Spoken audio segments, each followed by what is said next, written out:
Thank you very much, and we're welcoming as a guest in the committee, but an interested guest, Mr. Crowley of New York. Firstly, let me thank the chairman for allowing me to sit on the committee today and for holding this hearing. I come to this committee hearing with mixed emotions because I have over 105 families who lost loved ones on September 11th, and we have members of the Ashton family who are here today who lost their son Tom at 21 years of age. I also lost my first cousin, Battalion Chief John Moran, and I knew at least 7 people intimately very well. So I have, again, mixed emotions, but recognizing the need to hold these hearings. Once again, I commend you, Mr. Chairman, for taking on this responsibility. I have a number of questions that I think I would address to Mr. Shea, Mr. Corley, and Mr. Bement firstly. And one, can any one of you gentlemen tell me who was in charge of amassing the steel and other debris as a result from the attack of September 11th on the World Trade Center? I'm not sure I understand fully your question. In other words, what entity was in charge of collecting the material? FEMA commissioned the Building Performance Assessment Team, and it was that team led by Dr. Corley that would have embraced that responsibility. Did they determine which debris would be sold off as scrap? And if not, who did? Yeah, I'll defer to Dr. Corley on that.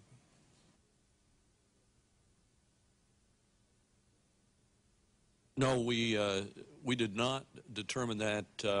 That was determined, I understand, by the City of New York. When did you become aware that the steel from the World Trade Center was being sold off? I think it was on the order of a week or so before we arrived on site on October the 5th, I believe it was. So in other words, the city was selling or was disposing of material within 2 weeks of the actual event, or was it prior to that? It may have been prior to that. I'm not sure when the first decision was made on that, but I didn't find out. We didn't. Were you disturbed by that?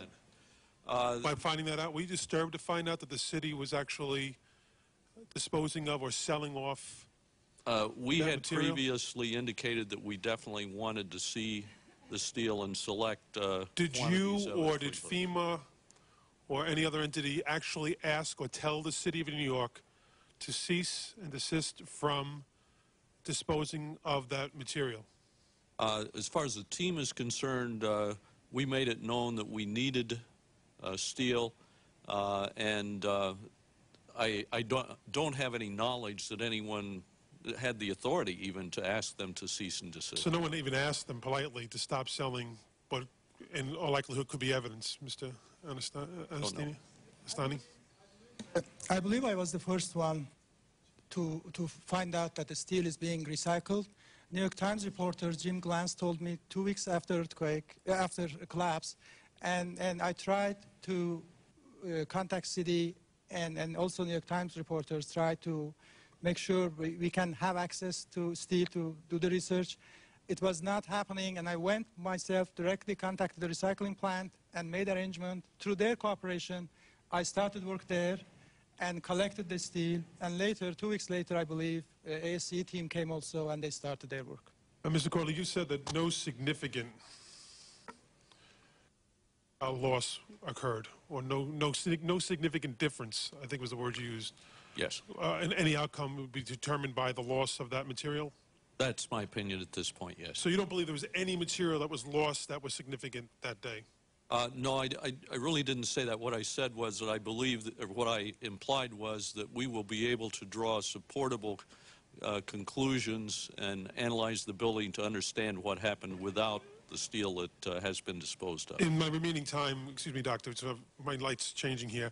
I just want to emphasize my support of what Mr. Corbett was talking about. I did not know that you were going to make the suggestion today, sir, of a commission. I was prepared to make a statement today that we should ask the President, as Congress, to initiate a commission similar to what took place after the 1983-84 bombings of our embassies overseas, the Inman Commission determine what steps are necessary to secure the existing structures, because we can't simply flatten Manhattan or any other major city in this country. We have to deal with the problem because we have major tall structures. But secondly, in the construction of future buildings and of future high-rises, that they be made with the proper structure that could withstand a terrorist attack. Let me just say, and Mr. Chairman, in closing, I'm not so sure that this subcommittee or this committee can actually get to the bottom of this, which I think is your intent. Although I think that your attempt is going to be admirable. I think we need to do more, and that's to let academics do this as well. But I do believe that conspiracy theorists are going to have a field day with this. They're going to make the Warren Commission look like a walk in the park. And that's unfortunate, not only for the members of Congress who are trying to work on this issue, but for all the families out there that are listening very carefully to what we're talking about today, what these experts are saying. And I just think there's so much that has been lost in these last 6 months that we can never go back and retrieve. And it's not only unfortunate, it's borderline criminal. Yeah. And I'll yield back with that, Mr. Chairman. Thank you. Thank you, Mr. Crowley. And the whole purpose of this hearing is to get as much information as we can so that we can